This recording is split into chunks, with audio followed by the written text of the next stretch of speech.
എന്താണ് പ്രൊഡക്റ്റ് അല്ലെങ്കിൽ service ecosystem എന്ന് പറയുന്നത്? ഇതൊരു സ്ട്രാറ്റജിയാണ്.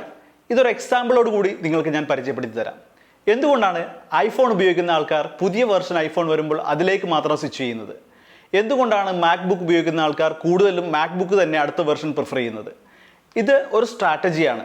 നിങ്ങൾ ഇതിൻ്റെ റീസണായി കാണുന്നത് ചിലപ്പോൾ ഹാർഡ്വെയറിൻ്റെ ക്വാളിറ്റി ആവാം, ബ്രാൻഡ് വാല്യൂ ആവാം, അല്ലെങ്കിൽ ഇത് നൽകുന്ന ഒരു സ്റ്റാറ്റസ് ആകാം. ആക്ച്വലി ഇതിൻ്റെ പിന്നിൽ വർക്ക് ചെയ്യുന്ന യഥാർത്ഥ സ്ട്രാറ്റജിയാണ് പ്രൊഡക്റ്റ് അല്ലെങ്കിൽ സർവീസ് എക്കോസിസ്റ്റം എന്ന് പറയുന്നത്. എന്താണ് പ്രൊഡക്റ്റ് അല്ലെങ്കിൽ സർവീസ് എക്കോസിസ്റ്റം എന്ന് പറയുന്നത്? ആപ്പിളിൻ്റെ എക്സാമ്പിളോടുകൂടി തന്നെ നമുക്ക് ഈ സ്ട്രാറ്റജി കുറച്ച് വ്യക്തമായിട്ട് അനലൈസ് ചെയ്യാം. ആപ്പിളിൻ്റെ കമ്പ്യൂട്ടറുകൾ യൂസ് ചെയ്യുന്ന ആൾക്കാർ തീർച്ചയായും അതിൻ്റെ ഉള്ളിൽ പെയ്ഡ് ആയിട്ടുള്ള വിവിധ തരം സോഫ്റ്റ്വെയറുകൾ ഇംപ്ലിമെൻറ്റ് ചെയ്യുന്നുണ്ടാവും. ഐഫോൺ ഉപയോഗിക്കുന്ന ആൾക്കാരുടെ അവസ്ഥയും വ്യത്യസ്തമല്ല. പെയ്ഡ് ആയിട്ടുള്ള ഡിഫറെൻറ്റ് ആപ്പുകൾ ഉപയോഗിക്കും. പിന്നെ ഇത് നൽകുന്ന കണക്ടിവിറ്റി ഉണ്ട്. അതായത് ആപ്പിളിൻ്റെ ഐഫോണും ഐപാഡും നോട്ട്ബുക്കും എല്ലാം തമ്മിൽ നൽകുന്ന ഒരു കണക്ടിവിറ്റിയും ഉണ്ട്. അപ്പോൾ മൊത്തത്തിൽ പറഞ്ഞാൽ ഇവരുടെ പ്രൊഡക്റ്റുകളുടെയോ സർവീസുകളുടെയോ അല്ലെങ്കിൽ ഇത് രണ്ടും ചേർന്നിട്ടുള്ള ഒരു നെറ്റ്വർക്ക് ക്രിയേറ്റ് ചെയ്യാനാണ് ആപ്പിൾ ശ്രമിക്കുന്നത്.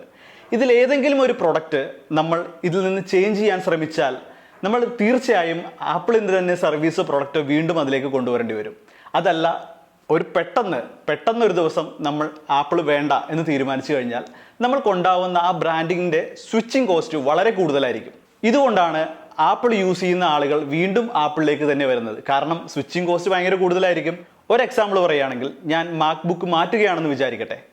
മാക്ബുക്ക് മാറ്റുമ്പോൾ ഇതുമായി ബന്ധപ്പെട്ട് കിടക്കുന്ന ആക്സസറീസ്, സോഫ്റ്റ്വെയറുകൾ എല്ലാം ഞാൻ ഹൈ പേയ്മെൻറ്റ് ചെയ്ത് വാങ്ങിയിട്ടുള്ളതാണ്. ഇതെല്ലാം ഞാൻ സ്വിച്ച് ചെയ്യേണ്ടി വരും. അതുകൊണ്ട് ഈ ബ്രാൻഡിൽ നിന്ന് ഞാൻ സ്വിച്ച് ചെയ്യുമ്പോൾ ഞാൻ ഉപയോഗിക്കുന്ന കോസ്റ്റ്, എനിക്ക് വരുന്ന കോസ്റ്റ് ഭയങ്കര കൂടുതലായിരിക്കും. ഈ സെയിം സ്ട്രാറ്റജി ഉപയോഗിച്ചുകൊണ്ടാണ് ജിയോ ഇന്ത്യയിൽ വന്ന സമയത്ത് എയർടെൽ മാർക്കറ്റിൽ പിടിച്ചു നിന്നത്.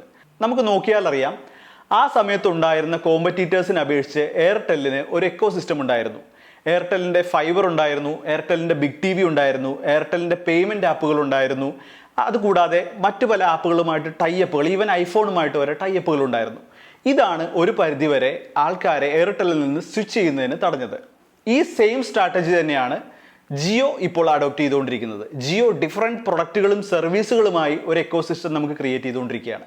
ഒരു എക്കോസിസ്റ്റം ക്രിയേറ്റ് ചെയ്യുന്നതിലൂടെ നിങ്ങൾക്ക് നിങ്ങളുടെ കസ്റ്റമേഴ്സിനെ കുറച്ചുകൂടി നിങ്ങളുടെ കൂടെ ചേർത്ത് നിർത്താൻ സാധിക്കും. വേറൊരു പ്രൊഡക്റ്റോ സർവീസോ വന്നാൽ പോലും ഒരു പരിധിവരെ സ്വിച്ചിങ് കോസ്റ്റ് നിങ്ങൾക്ക് ഒഴിവാക്കാനും സാധിക്കും. അപ്പോൾ നിങ്ങൾ കൂടുതൽ പ്രൊഡക്റ്റുകളോ സർവീസുകളോ ആഡ് ചെയ്തുകൊണ്ട് എങ്ങനെ ഒരു എക്കോസിസ്റ്റം ക്രിയേറ്റ് ചെയ്യാൻ പറ്റും എന്നതിനെക്കുറിച്ച് ചിന്തിക്കുക. Thank you.